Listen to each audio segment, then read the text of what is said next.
Ladies and gentle people, it is time for the daily. It is currently Wednesday, August 7th, 2013. Welcome to this mini daily, where we are in day 9 daily number 617, where we're going to learn to be a better gamer from Scarlett. Ooh! Yeah. First of all, my hair is just out of control today, and I'm not going to rein it in. We're just going to go ahead and leave it as is. Scarlett qualified for WCS today. We're going to look at the last 3 games that she played against Macsed in a rather swift 2-part daily, because after this I need to eat food, as I am an organism, and then we'll be done. Tomorrow I will in fact be over on the NASL studios casting there. This weekend I will be casting at Red Bull Santa Monica, because that's where the damn finals for the WCS NA will be held.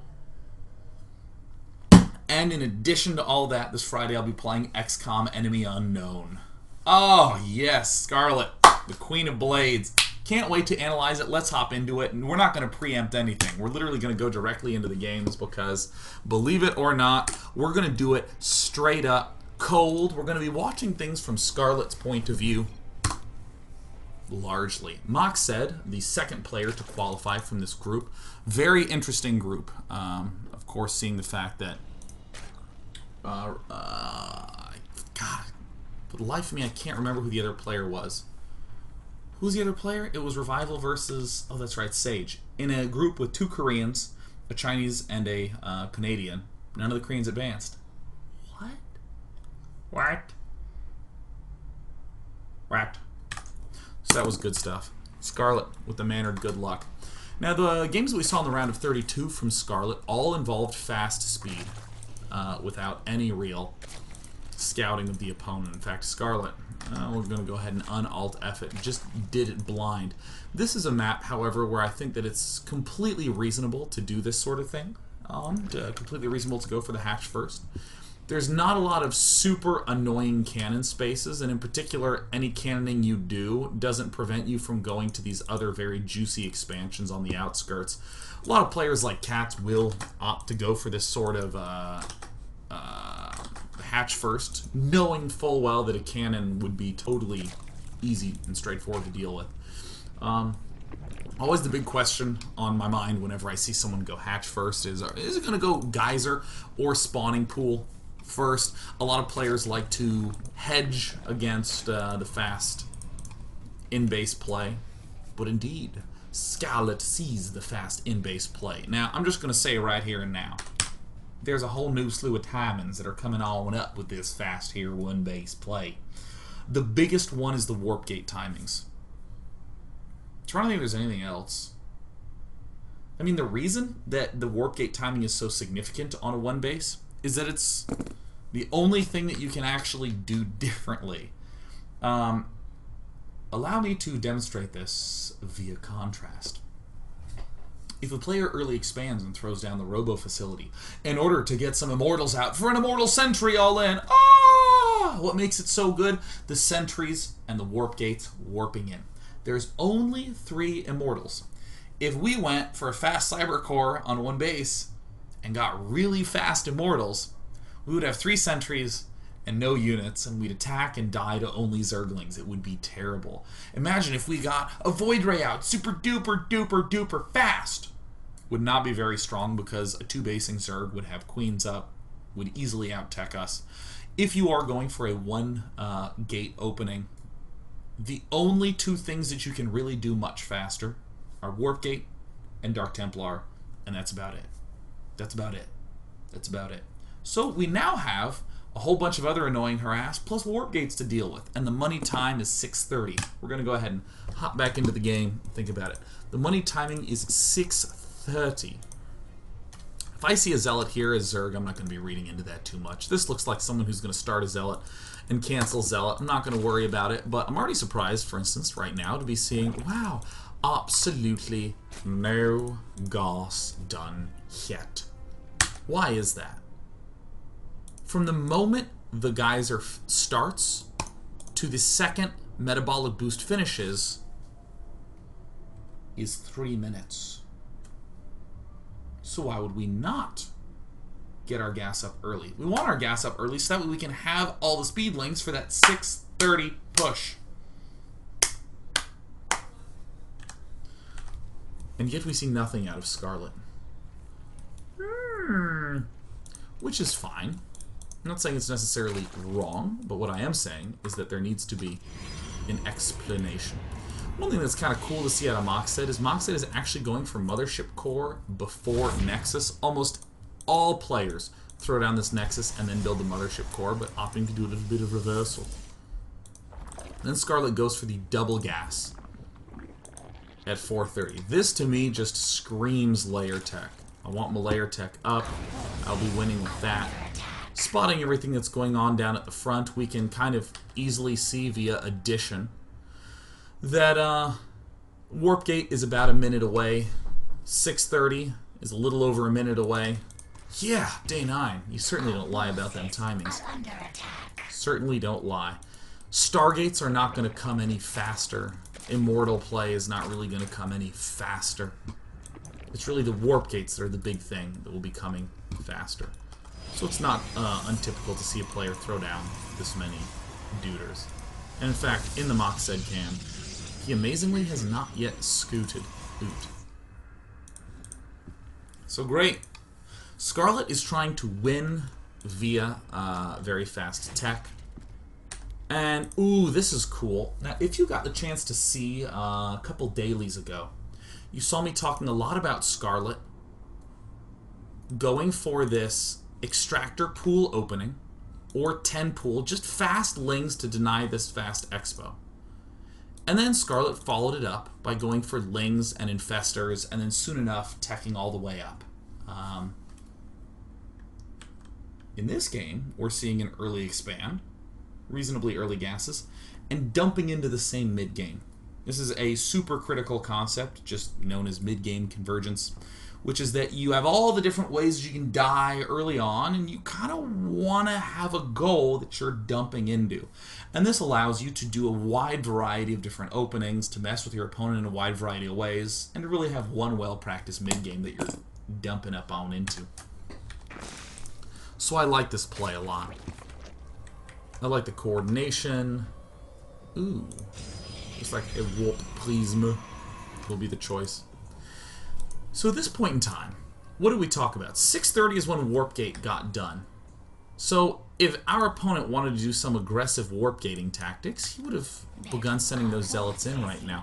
It's extremely common to see a player, you know, have a hidden pylon or something up here to try to do that kind of annoying damage. So how do we deal with this position? Well, Scarlett's trying to scout around, isn't really finding anything. What is our read? We are expecting, right now, either very fast Stargate with some hidden Phoenixes about to pop out, which seems a little bit unlikely because we have 4 very swift Warp Gates. We can be expecting DTs, which, you know, would probably just morph a single Overseer and be fine. Warp Prism drop, or Immortal push. So I think the fact that Scarlett is staying pretty active with these lings makes a lot of sense. I think it's a very reasonable, very intelligent play. We are in fact seeing that there's the Warp Prism that will be ruining the day for Scarlett. Our forces are under attack. And thus begins the hurt bringing. One of the reasons why I like this burrow play is that we can burrow this ling here and burrow a ling here and still get these Zerglings in position for an Immortal Sentry push. But broadly speaking, I think that these Zerglings should be pulled back home. Zerglings are so fast they can come down, and this is really the norm strategy in this matchup. But what's fortunate is that Scarlett is doing a Zergling-based defense. Going for this +1 Carapace. And these are not +1 Zealots. Can't really get that quickly. So it does give a little bit of extra utility to Scarlett's Megalings. I'm speeding this up because this is looking like one of these unfortunate build order positions where, you know, it's one of, as Noni, who is drunk on stream, would say, well, you got me. You got me there. I didn't get Warp Gate. Alright, he got me. He earned it.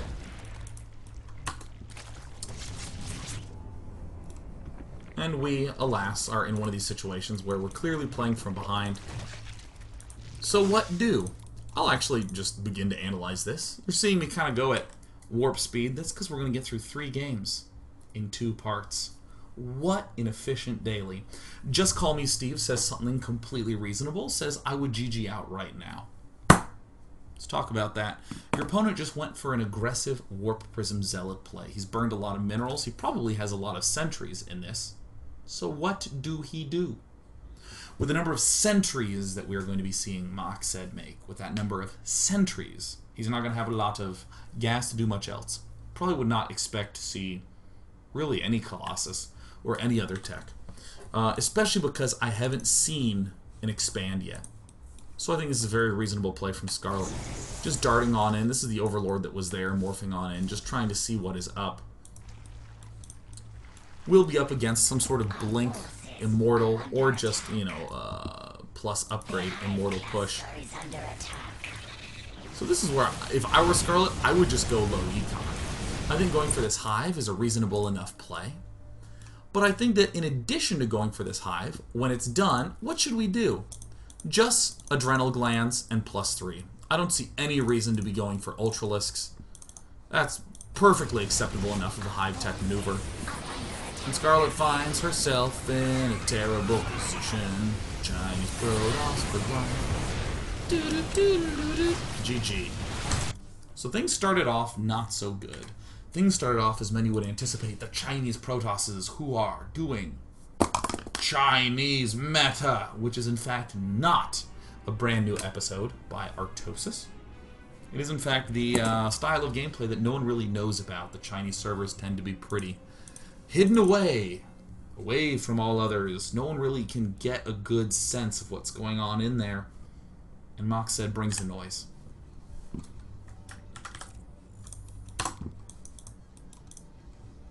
So many people were saying, yep, Scarlett's gonna be done. Scarlett's down and out. But remember, it is a best of 3. There are still plenty of opportunities for Scarlett to come back in. And we're going to once again explore this notion of converging up in that mid-game, doing varieties of different openings, checking for a proxy, great, taking an expand, perfect, sending out the Overlord, nifty. We would see this all easily up and ready to rock if our opponent was going for a fast forge. This is a little bit of a cute meta play from Scarlett. The no scout fast spawning pool. So, broadly speaking, this is the play that we're seeing a lot of people go for these days. A lot of people go for. And in fact, there's this neat timing where we can get a good sense of what's up. Actually, I would like to note this time. Actually, how far do I want to go back? Yeah, you know what? Let's pull back to here. Let me just note some key times from the Protoss's point of view, because it's not just a derpy metagame play coming out of Scarlett. How long does this probe take to get from base to base? It would definitely get there at around 230. Takes about 50 seconds, 40 seconds to get base to base. So Scarlett should see that probe getting over there if this was a gateway scout. Same thing with an assimilator scout. This Overlord, I mean, sometimes people hook it up here to be able to do some work. But right now, we are at this key moment in time, right around here. This Overlord does a very significant and useful thing for us. It has seen no probe. It has seen no probe. So great. He's either unaware that we're going for this 3-base play, or he's actually not even considering it. He's not even preparing for it. He's certainly not cannon rushing us. We haven't really seen anything particularly noteworthy. I'm actually playing the game right now. The game is running. We're not paused. So Overlord is parked right here. More drones going down. Nice. Seems like a super risky play. But geez Louise, we haven't seen anything. And of course, most notably, if this Zealot did finish, we would see it at 345, right? It's one of these sorts of plays that, you know, if, hell, even if I were doing commentary, I'd be like, ooh, Scarlett's doing a metagame play. Scarlett has a sense that Macsed isn't going to scout. And then I would be done with my sentences. But there's some more hidden key signals that Scarlett's getting. Nice signaling. No probe scout. Continued no probe scout. I will make drone. Continued no zealot showing up. Perfect. Remember, you can stretch the boundaries of what seems safe just by seeing nothing, man. Seeing nothing is so good. It is so good. And yes, Macsed is indeed getting up a Nexus. Yes! A warp gate as well, yes! And this is ideal for Scarlett. Hilariously enough, Gateway First has less abilities to pressure 3 base than a fast expand. Cannon Rush is an extremely potent way to deal with this. You can both throw down the Nexus and Cannon Rush this at the same time. But now Scarlett's looking good. Macsed is up in autopilot mode. 1, 2, how many gateways? I'm gonna guess 3 because I know what happens. Oh, 3 gateways. So perfect.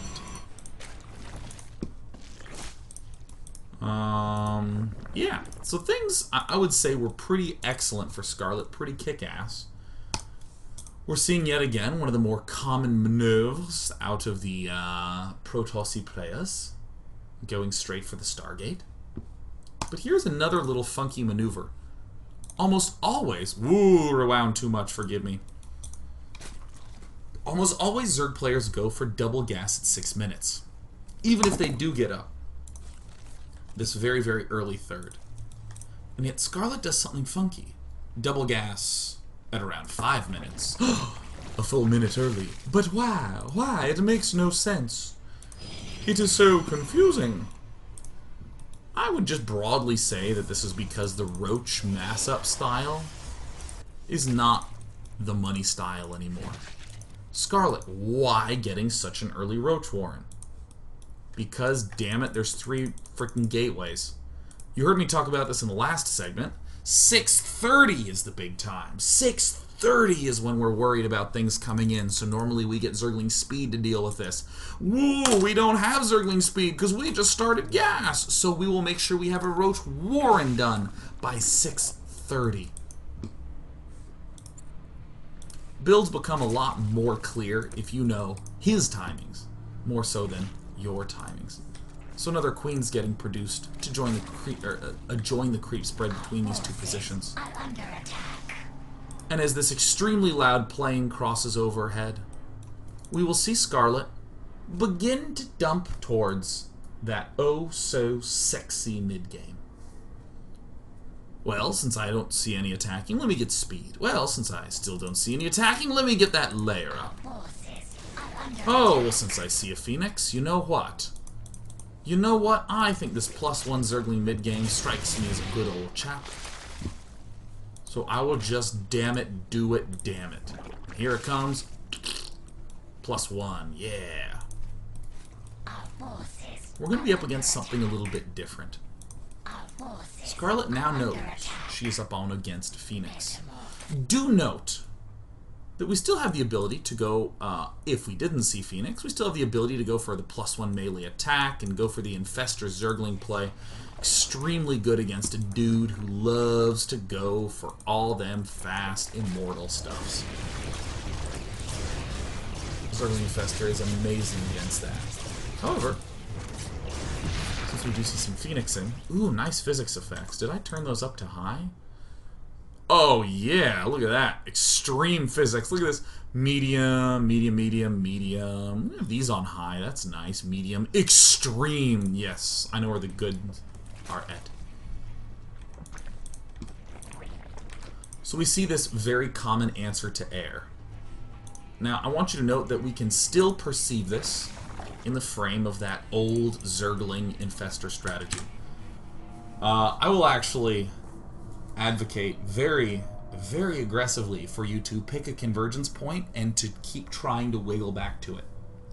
So, I'm going to give an example. In the last game, Scarlett early expanded and then just went Ling Infestor with this +1 upgrade to achieve, eventually, the Hive Tech mix. Zergling Ultra Queen Infestor. Broodlords work too. But now we've got the chance to see Phoenixes. Gasp! What are we to do? Well, okay, we'll get the Hydras up for 2 reasons. One, if he's spending all his gas on Phoenixes, what is he spending his minerals on? Well, the most common thing is either expands or gateways. So let's go ahead and investigate if there's going to be an expand up. So these Hydras serve the dual purpose of dealing very nicely with air, as well as dealing very nicely with gateway units. And of course, an infestation pit to come.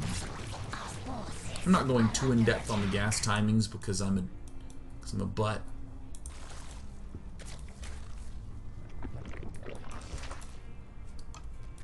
But Scarlett doing the emergency roach production. Hydralisks are indeed fantastic against gateway units. Roaches are still the best emergency zombie didn't know you were going to attack me right now sort of units. And this is an extremely weird push timing from Macsed. Very few people will push with this many sentries and that few other core units. So this is one thing that's very, very exciting to me about Sir Macsed. But this is a pretty straightforward defense at this point in time. Scarlett just has a lot of spore crawlers, positioned defensively, floods, queens, and roaches. I think the queen is probably the weird thing in this mix. Why the queen? Because remember, our money mix late game is Infestor Ultra Queen Zergling. Not generally speaking for all Protosses, but seeing Scarlett's style, we know that she loves Zergling Ultra Queen Infestor in the late game. So if we're getting attacked in the mid game, we've got to build roaches for that. But is there another way to help approach that convergence point? Get the queens up, dog. Oh, God. What's up, dog? By the way, I really messed that up, like, hard, the up dog thing. Because you're supposed to say, hey, does it smell like up dog in here? And the other person's supposed to say, what's up, dog? And you're supposed to say, not much, you. I was exhausted, and I went up to someone, and I was like, hey. And he was like, what? And I was like, knock, knock. And he said, who's there? And I said, up dog. And he said, what's up dog who? He said, what's up dog, because he knew how the punchline was supposed to go. But I fucked up, so he's trying to answer the knock knock part, and he's trying to say the punchline correctly, and I just realized, I was like, up dog who isn't what's supposed to happen here? And then I curled up into another dimension and hid there until the shame went away. Either way, so great, kind of an unusual preponderance of queens going up to 5 right now. Oh, gasp! Alack, alas! How the hurt hurts.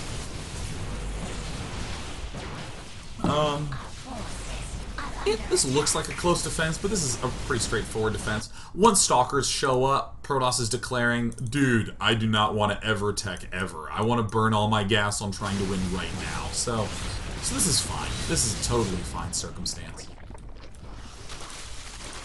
So we completely still have the option to throw down a gas, to throw down some drones, to tech up to Hive, because, oh, Hive Tech owns. We can still get our lings and other sweet things and crush his sweet face with power of bee stings. Alright, that's fine. We got there eventually. So last but not least, we see with this sort of mixture, because we were forced to build so many roaches, and we were forced to build hydras, first because of the existence of air, and went down this path with the missile attacks. This helps us deal with the early gateway tech. Because we were forced to build roaches due to this extreme aggression, it's a very straightforward choice for Scarlett to go, great, you have set me up nicely to go Viper, Roach, Hydra. I continually emphasize the fact that Scarlett could converge back because I want to note how important it is not to abandon your goal of convergence, to abandon all the goody goodness that is there.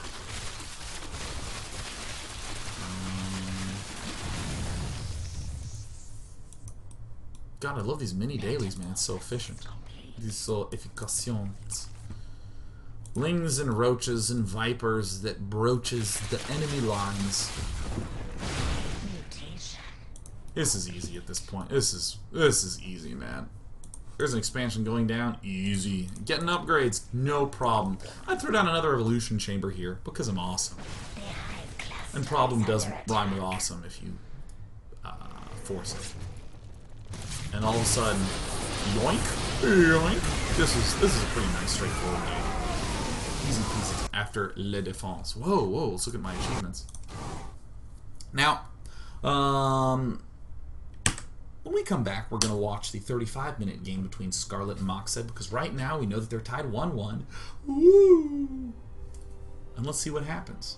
Scarlett wins the game, but we'll see how and why after this. Hitting them buttons. Stay tuned. We're going to take a short break. Let's listen to a great song in between then.